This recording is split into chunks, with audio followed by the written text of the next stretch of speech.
Well, alrighty, good afternoon, everybody. Welcome back to Healthy Lifestyles Beyond Weight Loss series. We're so excited to have each and every one of you here. I can't believe we're almost to the close of this series. I feel like it's just gone by so quickly, but we are so excited to have had you on this journey with us and hope you've been able to have a few takeaways from each of the presentation. Today we are talking about changes for life. How can we apply what we've talked about thus far and allow it to help us make healthy and sustainable changes?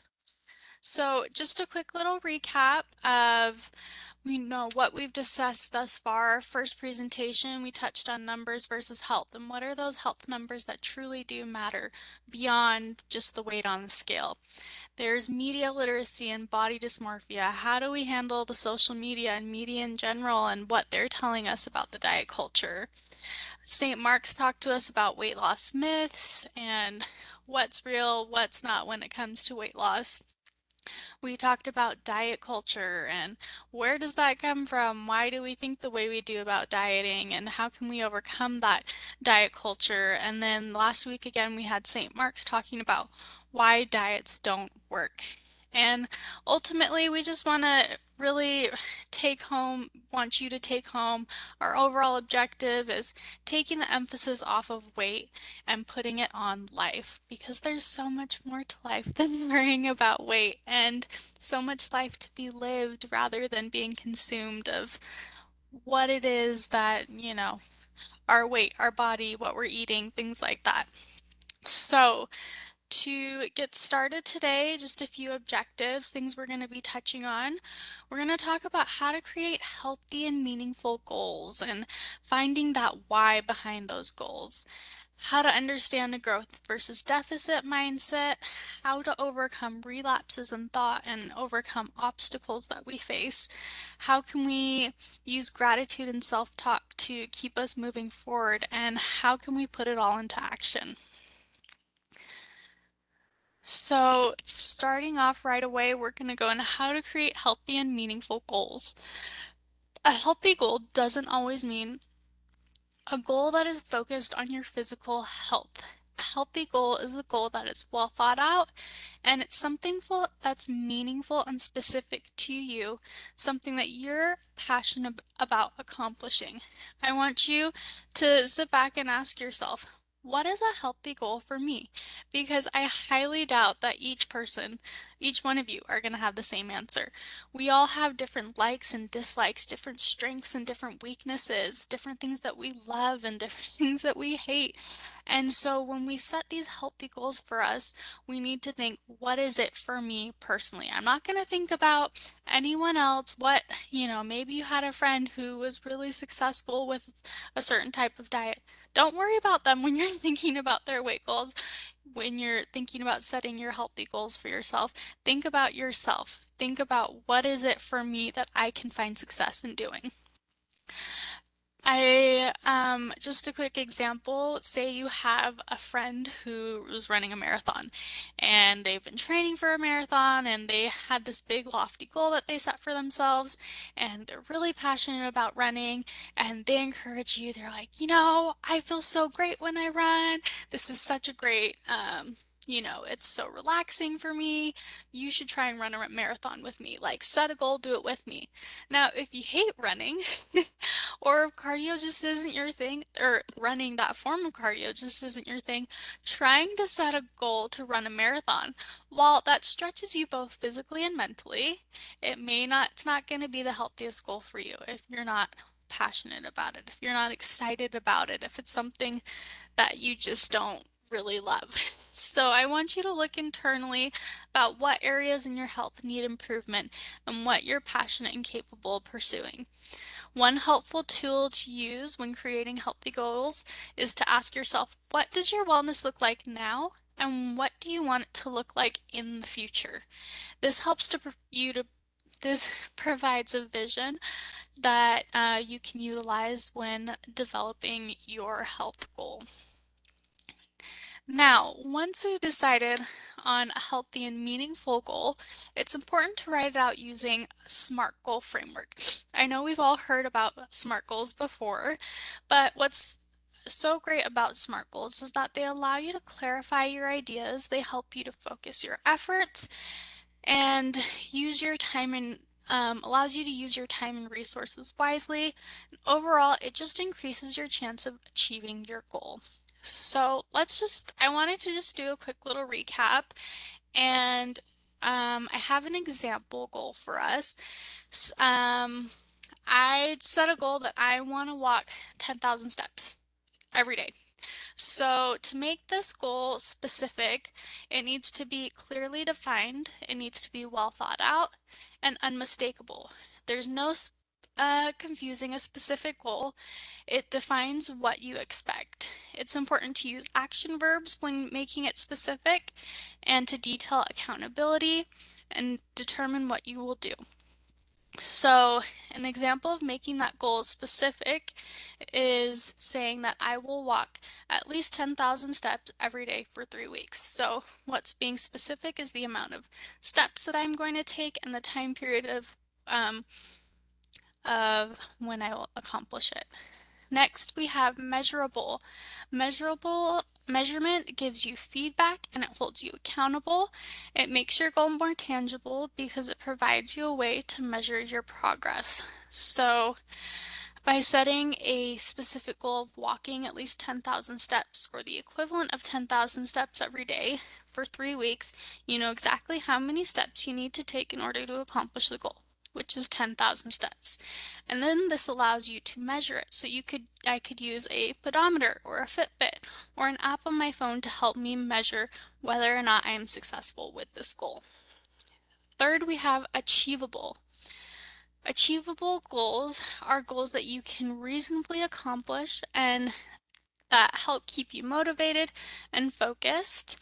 It will help an achievable goal answers the questions of how can I accomplish this goal, how attainable is it based on other constraints or factors. So if I hit an obstacle, if I, get discouraged along the way, is this something that I'm going to be able to push through? Is this something I'm going to be able to make it to the other side on? Or is it, maybe a bit too lofty and maybe do I need to bring it down? So the goal of walking 10,000 steps or the equivalent every day for the next 3 weeks depends solely on myself. I'm not worried about someone else. There aren't other outside resources that could inhibit me from completing this goal. I mean, well, maybe if you get into an accident or something like that happens, and you can't walk, but essentially it's up to you and yourself and being self-motivated. So the other thing is that 10,000 steps is an attainable goal. Say if I were to say 100,000 steps a day, that probably I would just never stop walking. I'd be having to run, 2 marathons a day or something. So again, keeping the number achievable. Next, we have realistic. It makes sure the goal matches your efforts and needs. By understanding what you're capable of, you're then able to set a goal that you know you can be successful accomplishing. Realistic goals match your efforts and needs and are applicable to your current status.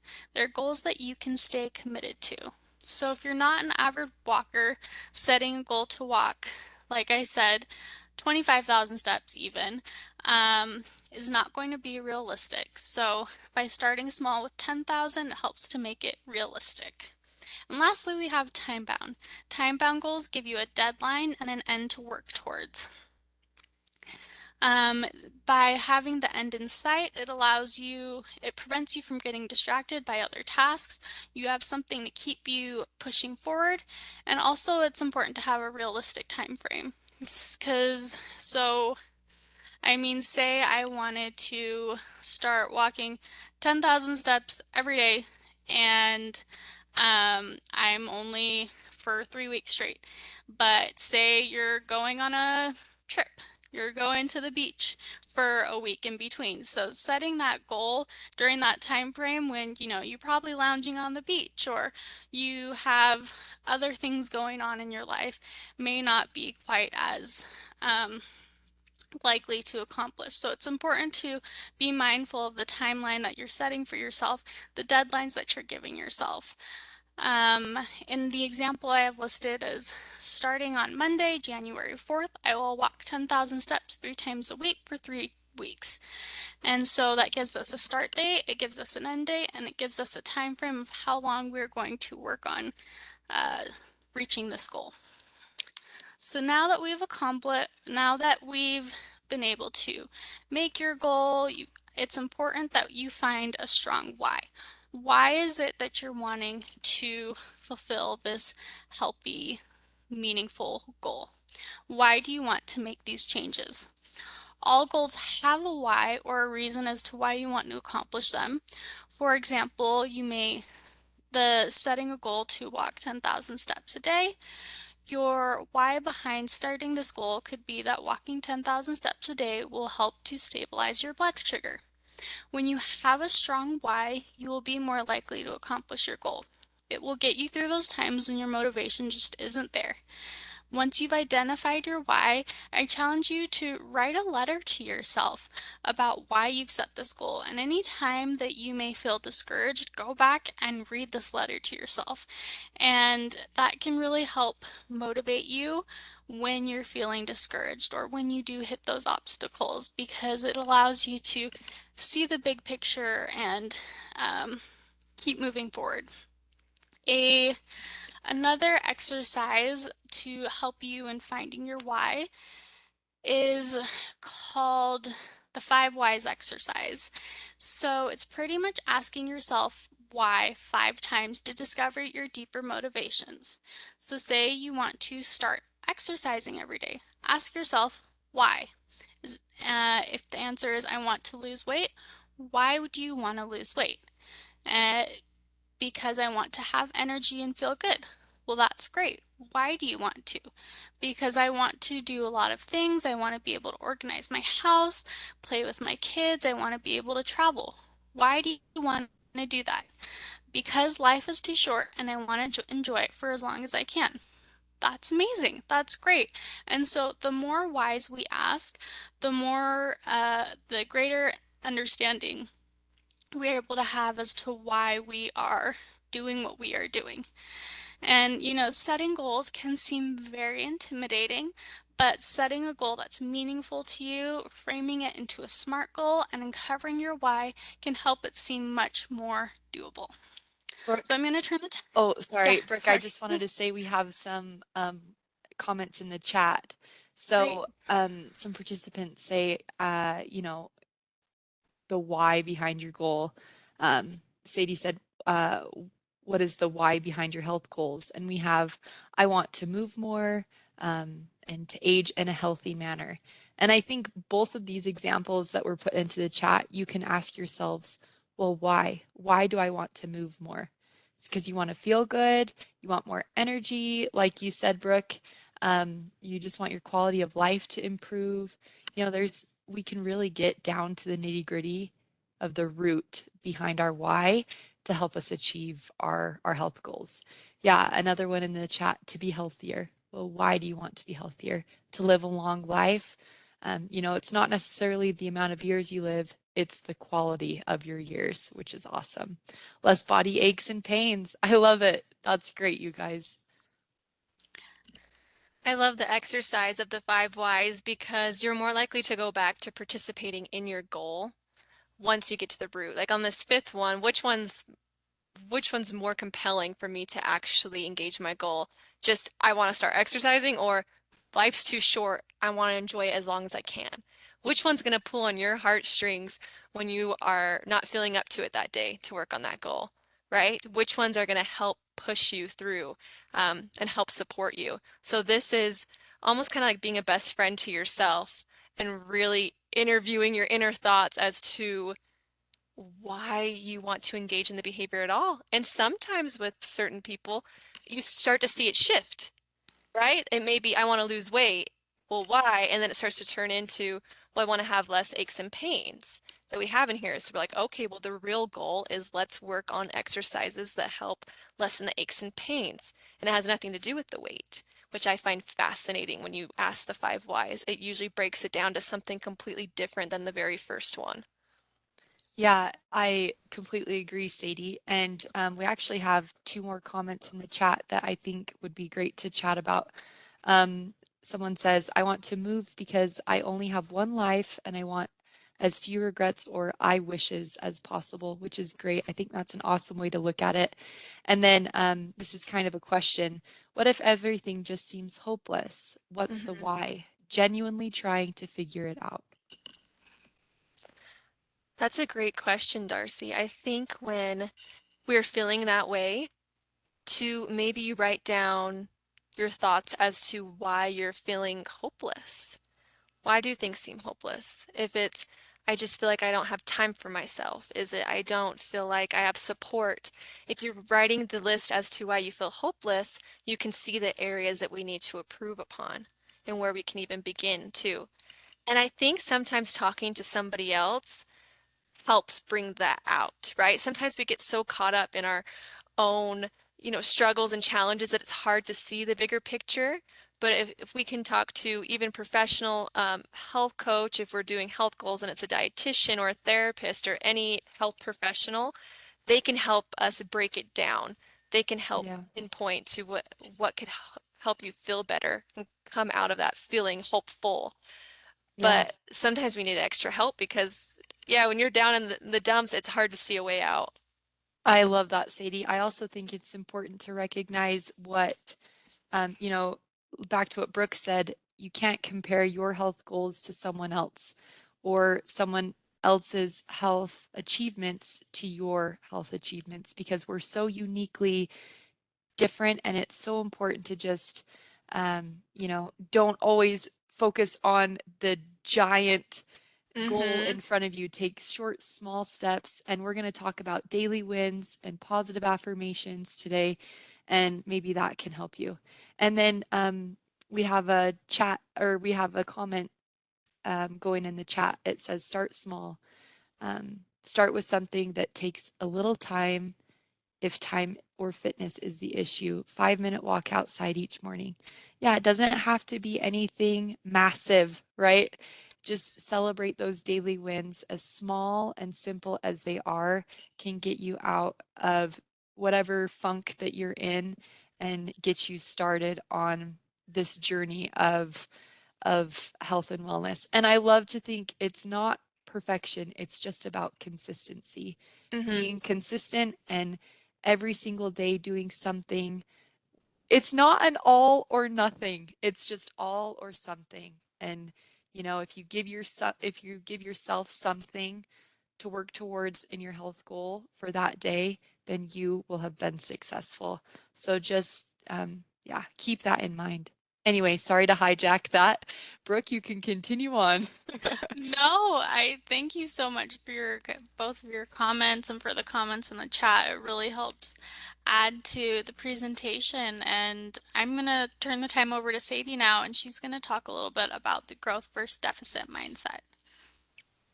Perfect. I think this actually goes right with what we were talking about with starting small, or if you're feeling like it's hopeless to achieve a certain health goal you've had in mind, how can we change our growth and deficit mindset? So, when we're creating goals, especially around health, our minds tend to focus on things that we can't have, right? Our minds usually go to, I can't have this food product, or I can't do this, or whatever it is.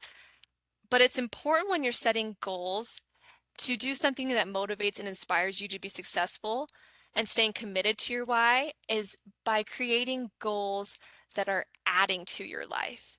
So sometimes setting goals that are restricting can create this internal unrest, right? So, for example, if you framed a goal of, I'll stop eating carbs, right? I'm going full carbless. I'm not going to do that. And that your whole day is spent avoiding carbs. Your mind is going to become fixated on carbs.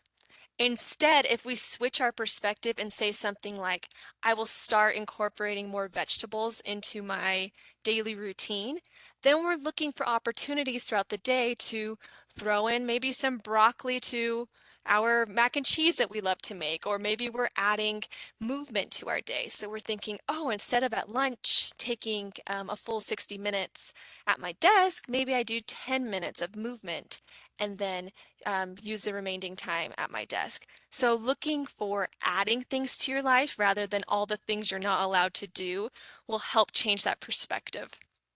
So research shows that this mindset is effective in goal setting because you're replacing negative behaviors with positive ones. You're putting that control back into your hands rather than feeling like you have to use your willpower all day long to not do something.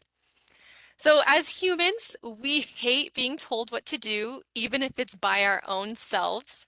And scientists have actually coined this phrase as psychological reactance. So it is our brain's response to any sort of threat of freedom that we have. So threats to freedom include anything that's suggested by somebody else or even of ourselves when creating goals. And there are two parts to this. With psychological reactance, we have our negative thoughts, which or that are around the behavior, and then we have our feelings, which we tend to feel anger or hostility or aggression. So I don't know why my mind keeps going back to the carb thing, but it could be anything. If you said, I am not eating spaghetti ever again, right? That's what your goal is, right? You can do it for so long, and then your mind starts to rebel. It starts to just fantasize about spaghetti and all the places you can get it. Should I go to Olive Garden or Fazoli's or Spaghetti Factory? You start to fixate on this. And that's just because as humans, we are extremely rebellious and we hate our freedom being taken away. So the amount of reactance depends on the importance of the threatened freedom and perceived magnitude of the threat. And usually when it comes to health goals, people just look at their day and think, I'm doing this, and this wrong. I shouldn't be doing this. I shouldn't be eating that. I shouldn't be doing this. And so their goals tend to be on those negative behaviors. So I have some tips for you to switch that mindset to a growth mindset. And we can do a couple of things. And that's refrain from using phrases like I can't or I won't or I can't do this. When we are creating a goal, rather when we create a goal saying, I am going to do this, I deserve to do this, or I get to do this, right? That's just even just by switching those phrases when you're creating a goal, it's going to bump up that positivity and create a growth mindset rather than a deficit. All right, so some examples could be um, adding to my life, like I want to swim at the county rec center. I want to move more throughout my day. I want to get up every hour and stretch at work. Or I want to add more fruits or fiber to my diet, right? Rather than I can't have this, can't have that. All right, I think we get the gist when it comes to switching from a negative to a positive outlook. But there are some other tips for creating a growth mindset. And think of all the things that your life can gain when creating a health goal. So I just put all of the things that we could add to our lives, but then also starting at your own pace. I like how Jane talked about it's consistency over perfection, and it's also progress over perfection. If you set a goal for the next year, I'm going to do whatever it is you possibly want to do, and you have this perfect image of your mind of what it looks like, and you're not giving yourself rewards for the progress you're making along the way, you're going to have setbacks, and it's going to be a lot harder to get back on the horse rather than if you're keeping track of the progress that you are making. The next thing I want to introduce to you is using the word yet when we're talking about health goals. So if your health goal is to run a marathon and you're not to that level yet, then to start incorporate that word into your vocabulary. It's a very simple way to start changing your mind to growth. It's just a tiny little word, but in essence, the word means a realization that some things are worth waiting for and that those things take work. It's not always easy, but the power of this small word allows for success. So if you catch yourself, saying, oh, well, I can't lift that much weight yet, right? So you're putting that possibility out there for yourself. You're providing some sort of hope. Okay. The next tip I have for you is detox from unhealthy outlets. So if you find yourself being extremely, you're extremely motivated and then you start to, I don't know if it's on social media or if you talk to certain people or a certain um, day of the week or whatever it may be that you start to feel depleted from your goal and you're starting to notice a pattern. When I talk to the same person about health, or if every time I scroll through social media, I feel worse about myself, trying to decrease your time in those outlets. So if you're ever starting to have these thoughts of doubt in your mind when it comes to your health goals, writing down when that thought happened, and if you start to see that pattern, maybe detox from those things that are causing those thoughts. And lastly, remembering what your life has to gain from focusing on wellness rather than what you have to lose by participating in healthy behaviors. Okay, nothing in the chat? No, not yet. All right. So the last thing I want to talk about is a relapse in thoughts. So as we've learned throughout this Beyond Weight Loss series, that diet culture has been so ingrained in our brains as the epitome of health, but we have learned that that's not true. But it's still very easy to fall back into that mentality or concepts like bad versus good foods, or perhaps cheat days, or the desire to change our appearance by extreme dieting. So when you find yourself falling back into this mentality, it's time to change the channel. So I mean this figuratively and literally. So you may need to change the channel literally if you find yourself having these diet thoughts while watching TV or scrolling through social media, or you may need to change the channel figuratively in your brain when thoughts pop up when you're at a certain place or with certain people. So just like I talked about with that detox from unhealthy outlets, if you find that it's your internal thoughts, being able to change the channel. And I have some cues that you can use when you start to hear yourself maybe talking bad about either your appearance, if you're doing some self-objectification that we talked about in our media literacy class. You could use a phrase like, my body is a gift, and I'm changing the channel on that thought, and then move on to something else. You could say, nope, I am not thinking those thoughts anymore. My body is an instrument, it is not an ornament. You could say, I am grateful to be aging. The only alternative to this is death, right? Putting it back in perspective. Use any cue that helps you. We had our podcast with um, USU's dietitian, Brooke Parker, and she talked about with her students, they would say as their cue when they fell back into the diet mentality was, what I do is more important than what I look like. So that's what they used over and over again. So just finding ways to change the channel on this unhealthy mentality that's been ingrained in us. And now we'll have Jane talk about what we do when we start to hit obstacles. Thank you. First of all, I just have to say, what an incredible amount of information we've already been able to go through. And thank you so much for your participation, you guys. Um, this stuff is very near and dear to our hearts, and so we love talking about it with you guys. Um, but uh, I think it's important as we continue on that, we've talked about setting smart, realistic health goals that are time bound, that are, you know, attainable for us. We've talked about our whys. We've talked about the growth versus the deficit mindset and changing that vocabulary, changing the narrative, and changing the channel when it comes to our health goals. But, life is full of ups and downs. So it's inevitable. We are going to hit obstacles when it comes to attaining and achieving our health goals. But it's not necessarily the challenges that we face that define us, but it's the way we overcome them that does. And so, as we all know, as we're on this earth, we are aging. We will never be a day younger than we are today. We are always aging. And during that process, for with aging comes changing in our bodies, our hormones. We become pregnant and go through menopause. We have hair loss.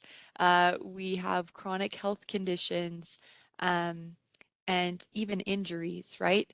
So, whatever obstacles we face when we're going through this journey towards bettering our health and our wellness, it's important that uh, we find some ways to help us overcome these challenges, to use them for our benefit.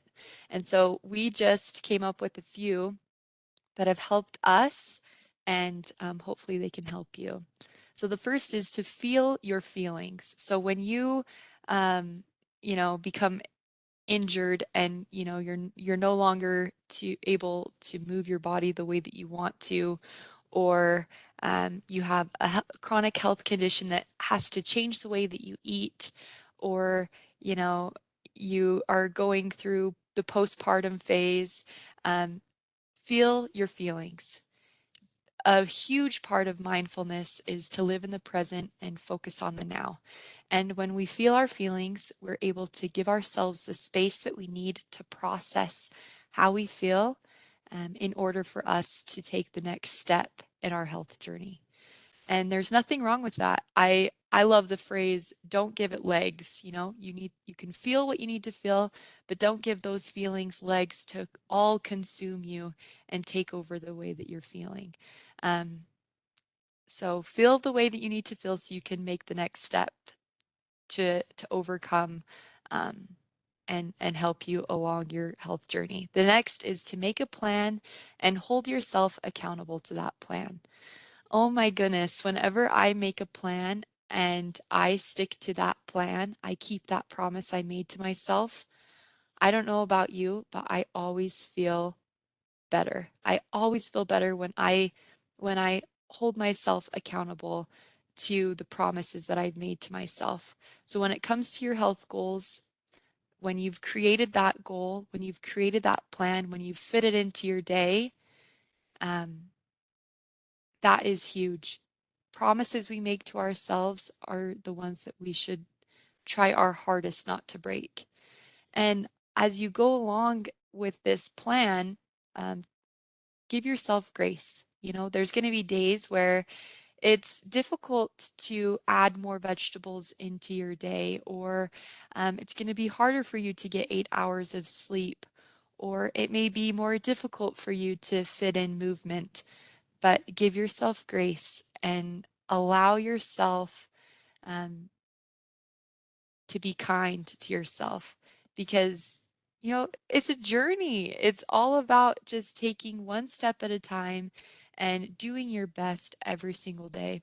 Um, and we'll talk about this at the end, but it's a marathon. It's not a sprint, and we hear that so often, but really to just give yourself the grace that you need and celebrate those daily wins, which we'll talk about in a minute. And then keep going. Something that was revolutionary for me, I was studying my undergrad and I read a book called The Four Agreements. And if you've ever read that book, you know how incredible it is. It's like 100 pages. Like, seriously, you could read it in a weekend or a day or whatever, but it's incredible. And in one of the agreements, it talks about doing your best. And they talk about how your best differs every single day. And that's just stuck with me for the last 5, 6 years that I read it. Was my best will differ every single day, because the way I feel changes every day, and my circumstances change every single day. So giving it your best every day and knowing that your best changes, that is just give your best and give yourself grace along the process. So hopefully that helps you. Um, and oh, in the chat, I have one thing that I have found important for myself is to be in the moment. I love that, Terry. I have a chronic pain condition, and when I am hurting, I need to acknowledge it. It's not good, not bad, but it is. I will worry about tomorrow, tomorrow. I love that, Terry. That is what it's all about, right? Allowing yourself to feel your feelings, making a plan to help you along the process, giving yourself grace, and just keep going. I love that. And then D says that's one of your favorite books. I'm so glad you love the Four Agreements. Everyone should read it. It's incredible. Um, okay, so the next thing we're going to talk about is expressing gratitude. So, Brooke, do you mind changing the slide for me? Thank you. So, gratitude is strongly and consistently associated with greater happiness. And positive psychology research done at Harvard Medical School found that this this is true. Gratitude helps people feel more positive emotions, relish good experiences, and improve their health. It helps people deal with adversity and build strong relationships. So, just some examples of daily gratitude that I like to sit in each day, especially when I start my day, is I'm grateful for an able body that can move and a strong mind that allows me to think critically, or a great sense of humor that lets me enjoy my life.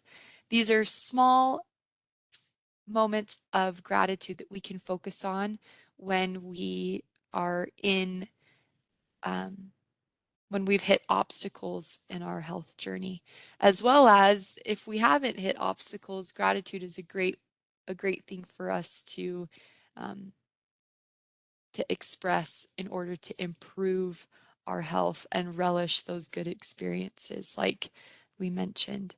Um, and like we mentioned before, if it's difficult for you to find things to be grateful for, um, just start small.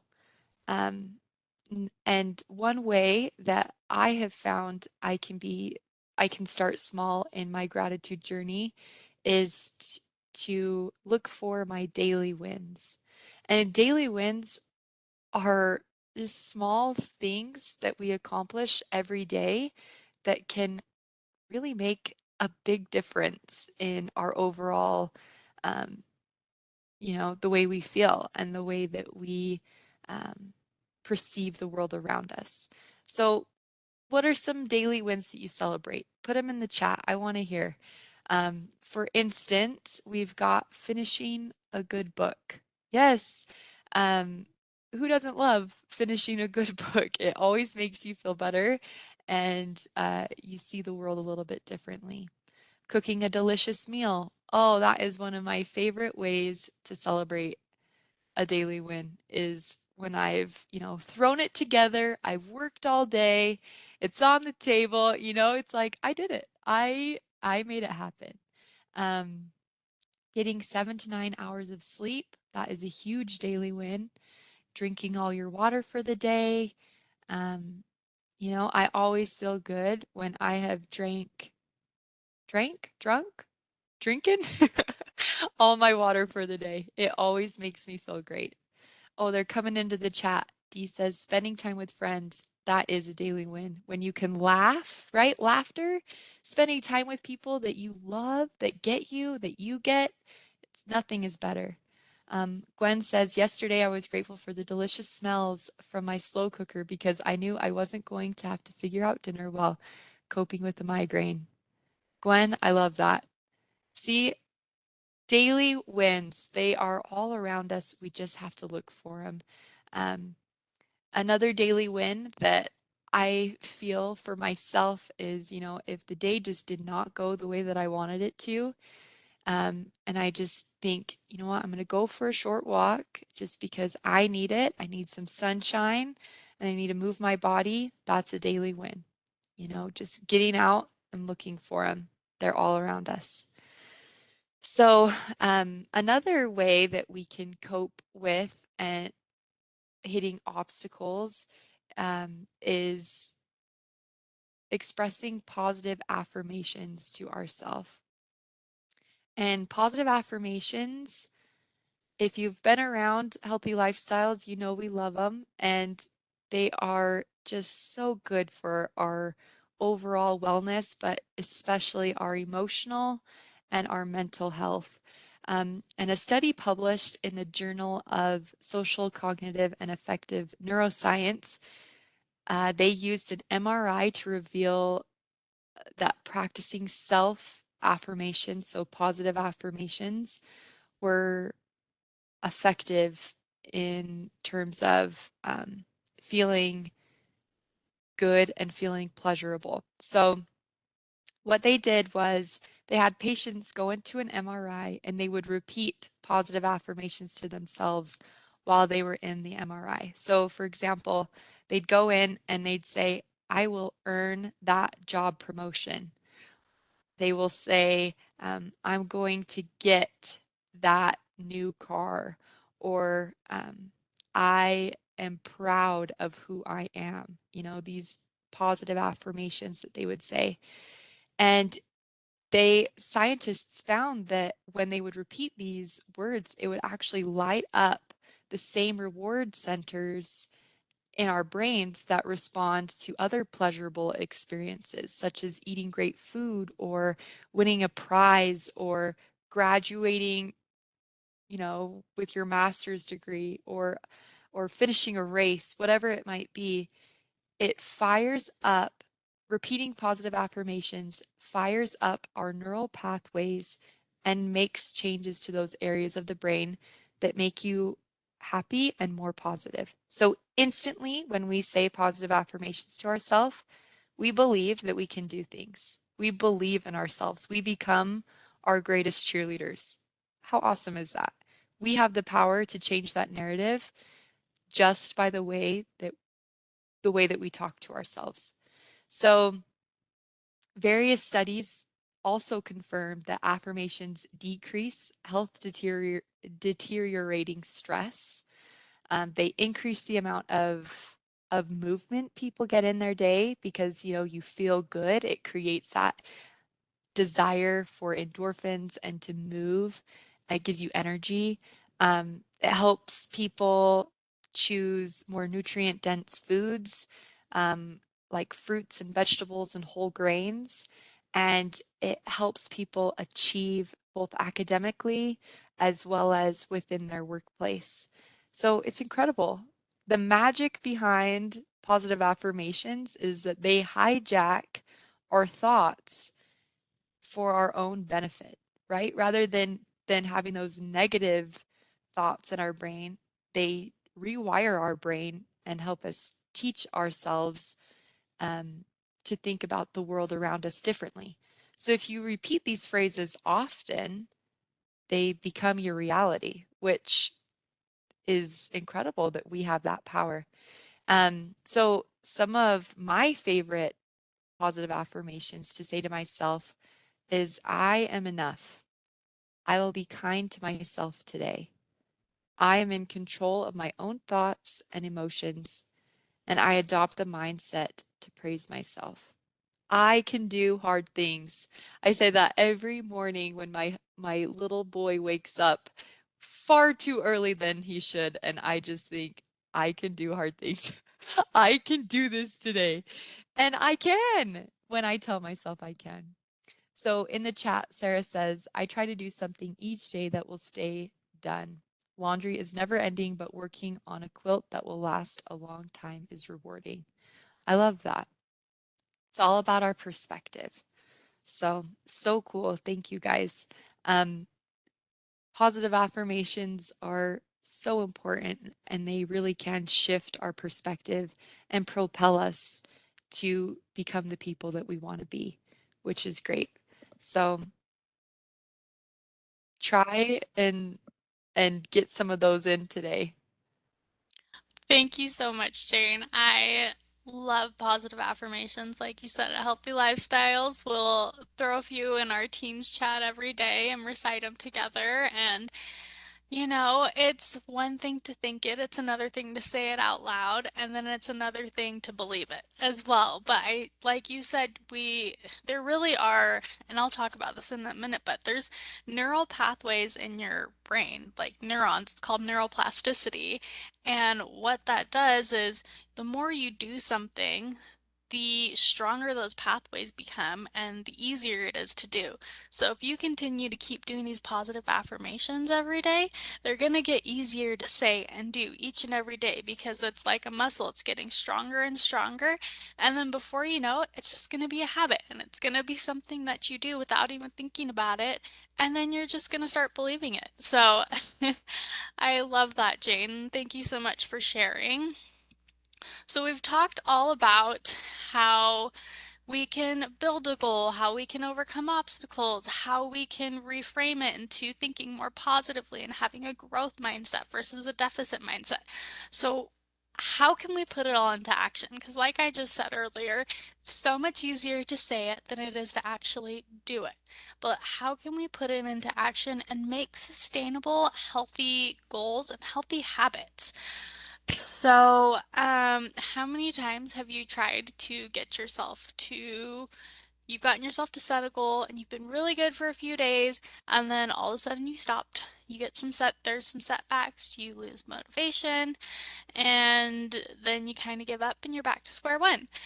I think we've all been there around New Year's time, we all have great intentions, but sometimes it's really hard to stick to. And I mean, but that's all you need to start with is those intentions. And I wanted to talk about The Atomic Habits. It's a book by a man named James Clear, and he states that all habits proceed through the same four stages. You have your cue, your craving, your response, and your reward.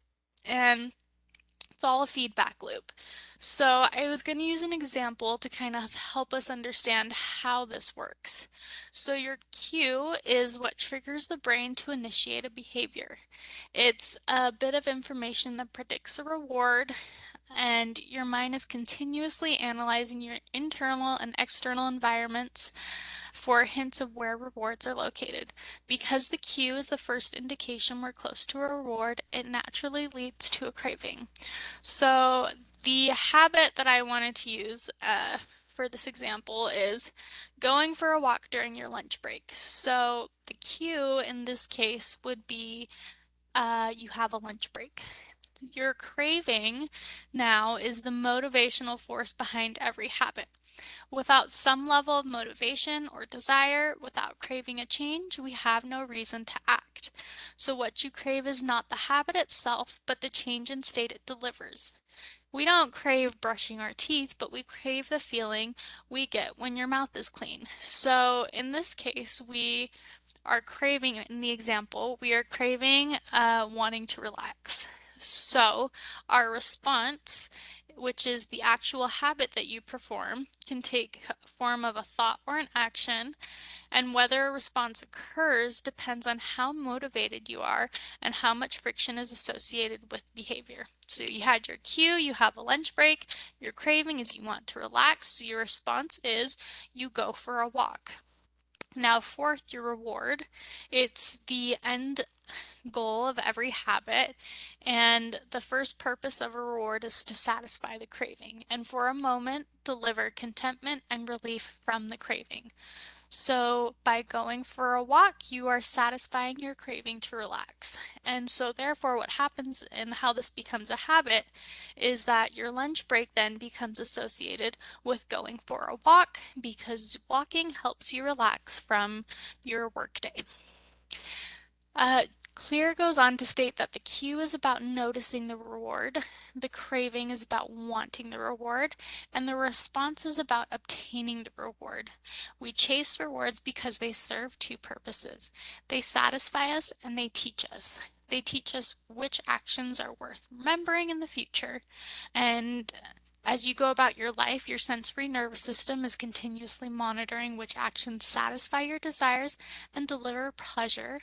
If feelings of pleasure and disappointment are part of that feedback mechanism that help your brain distinguish useful actions from useless ones.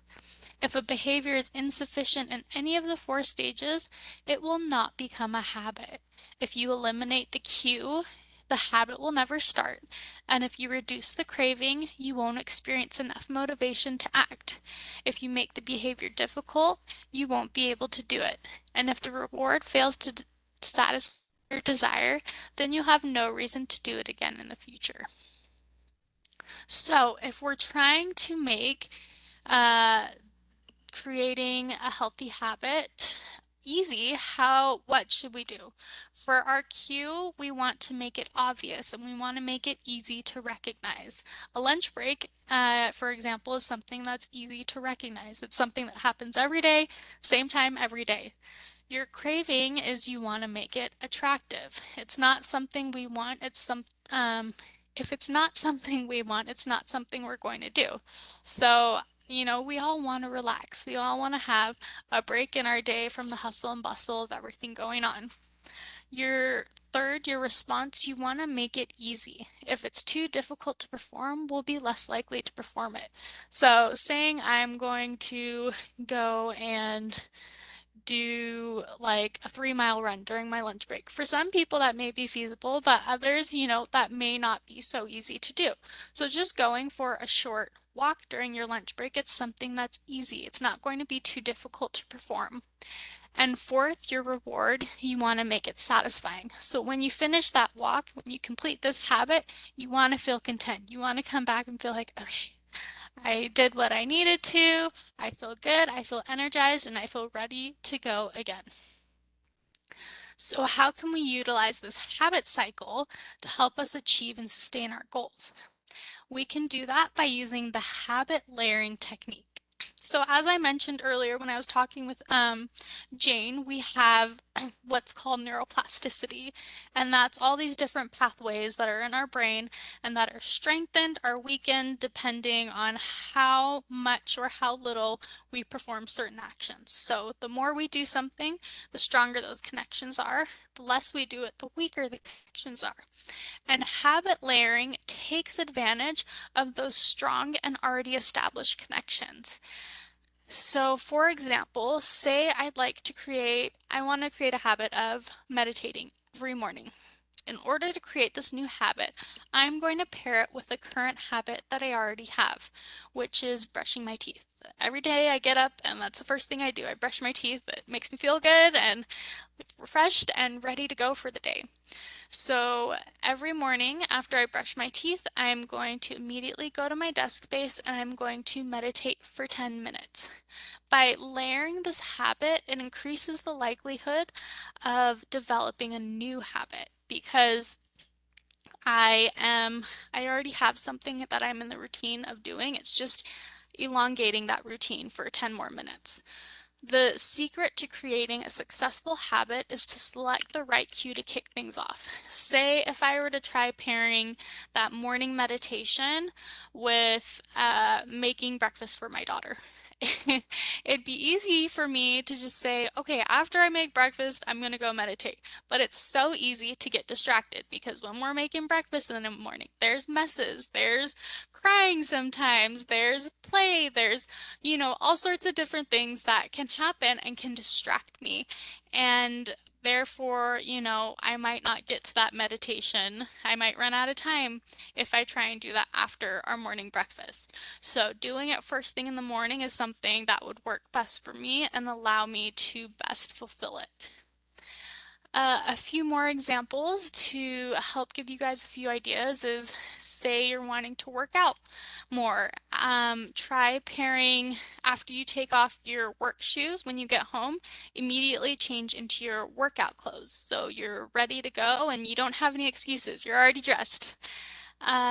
Say you want to be more grateful or Say you want to exercise more gratitude or positive affirmations. After you sit down for dinner with your family every night, have everyone go around and say one thing that they're grateful for, or give a positive affirmation. There's little things like that that, again, you can build off of, that you can layer, that can help make these goals that you're setting, these habits you're wanting to create, a little bit easier. So overall, hopefully these techniques and skills that we've talked about today can help you as you set goals and as you put them into action. We just want you to remember, it's not a sprint, it's a marathon. Things are going to take time, they're going to take trial and error, but as long as you push through, you'll be able to make it through to that finish line. You are strong, you are capable. We are all in this together. So thank you all so much for being here. If there's any questions or comments, please feel free to throw them in the chat box. We love having everyone here. We love all your comments and feedback. We really appreciate it. If you haven't filled out the sign-in link, please feel free, please click on the link in the chat box, and that will take you to the survey so that you can get your healthy lifestyles credit. Also, if you're wanting, we've put together a goal packet that just has a bunch of different worksheets and things that you can utilize to help you as you write out your goals or set healthy and meaningful intentions for yourself. So we'll send that out in the post survey for this series, and you can get a hold of that goal packet there. But thank you all so much again.